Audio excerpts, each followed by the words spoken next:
Don't get me wrong, I love Seattle so much I pay to fly around and look at it. But when the police are too ineffective to stop a motorcycle from being knocked over one day and arsoned another day, while having time to give you a ticket for being 8 inches over the no parking zone, well, let's just say it's time for a priority check. But I'm really concerned about how this brother was treated on here today, because the level of disrespect needs to just go all the way down, okay? And she's right. I was completely disrespected. Look, everyone knows Seattle has a serious crime problem, but I've watched Council President Tim Burgess engage in content and viewpoint-based discrimination when it comes to public speaking, because he allows some people to, brief leave to conclude their 2-minute commentary, but not others. Now, it's probably unconstitutional in the first place not to allow open public comment that is not tied to the day's agenda, but let's not get into that. But to add insult to injury, to cut someone like me off, okay? In spite of my law enforcement background, including video and forums I've hosted with city officials, and while I am discussing law enforcement here in Seattle, just blows my mind. Now, speaking of mind-blowing, don't expect anything earth-shattering from the new police chief. I've lived in and around Boston from 2000 to 2013, and I can tell you, despite having friends in the department, their police force has never been a paragon of virtue. So, since I could not have leave to conclude last month, I will respectfully conclude now. Watch this. Many of you know me as Christopher King, the owner of Mortgage Movies website. You've attended some of the events that I've put on to help homeowners facing foreclosure and underwater homes, and you've seen me at some of the forums you've had relative to crime in the neighborhoods. I am not specifically on agenda today, but I'm going to ask for a little bit of leeway here. As a non-practicing attorney and someone concerned about law enforcement, and as a former law enforcement attorney, I have seen a rush of crime in my neighborhood that I moved my girlfriend to First Hill last year because the crime stats were good there.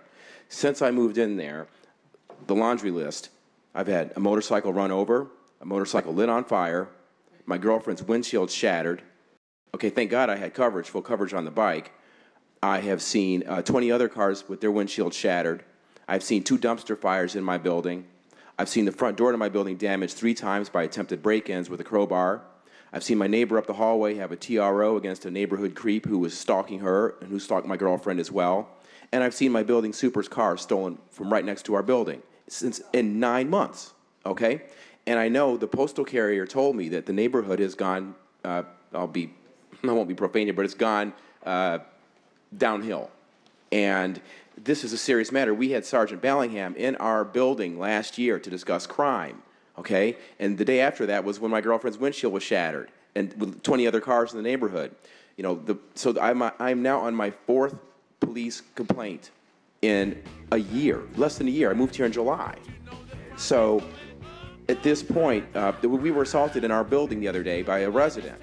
And the police came. We had witnesses. This guy's bigger than I am, and he was drunk and looked psychotic. I didn't want to hit him because I thought he might kill us both if I didn't take him out. It was that serious. The police showed up, did not cite him, even though I was clearly placed in apprehension for my safety and that of my girlfriend. So I have this letter that I'm going to submit to you all and to the city attorney. Thank you, Mr. King. Is Charles here? No. Charles, you're passing? Thank you. Sorry, Mr. King, your time is up. Gail Cirillo? Thank you. Gail?